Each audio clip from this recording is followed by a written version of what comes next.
భక్త బంధువులందరికీ నమస్కరిస్తూ నూతన సంవత్సర శుభాకాంక్షలతో మన ద్వారకామాయి నందు రేపు గురువారం నాడు 1/1/2026 నాడు మా అద్భుతమైన కార్యక్రమం రాజశ్యామల హోమం జరపబడుతున్నాం.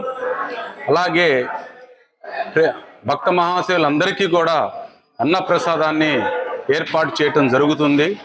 ఆ రోజు ఉదయం ఎవరికి వారు స్వయంగా బాబావారికి అభిషేకం చేసుకోవచ్చు. అలాగనే హోమంలో పాల్గొనదలుచుకున్న వారు ముందుగా కమిటీ వారికి తెలియపరచగలరు. ఇది ద్వారకామాయి ప్రవేశమే సర్వ దుఃఖ పరిహారం. అర్హులైననేమి నిరుపేదలైననేమి ద్వారకామాయి ప్రవేశించినంతనే సుఖ సంపదలు అందగలరు. అన్ని ద్వారకామాయిలు వేరు, మన ద్వారకామాయి వేరు. ఎందుకంటే ఇక్కడ అమ్మ శ్రీచక్రమాత కొలువై ఉన్నది. ఎక్కడా కూడా మీరు ఎక్కడ చూసినా కూడా శ్రీచక్రమాత కొలువై ఉన్న ద్వారకామాయి మన ఒక్క ద్వారకామాయి. అలాగనే గోపురం కూడా అమ్మవారి గోపురం ఉంటుంది మనది. అలాగనే ప్రతి పౌర్ణమి రోజు కూడా మనం ఇక్కడ చండీ హోమం జరపబడుతున్నాం. అలాగనే రేపు రాజశ్యామల హోమం ఉంది. అలాగే రేపు 3వ తారీఖు నాడు కూడా ఇక్కడ చండీ హోమాన్ని జరపబడుతున్నాం.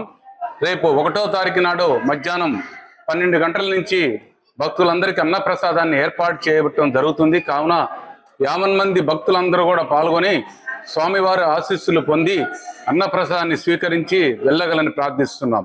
ఓం సాయిరామ్, ఓం సాయిరామ్.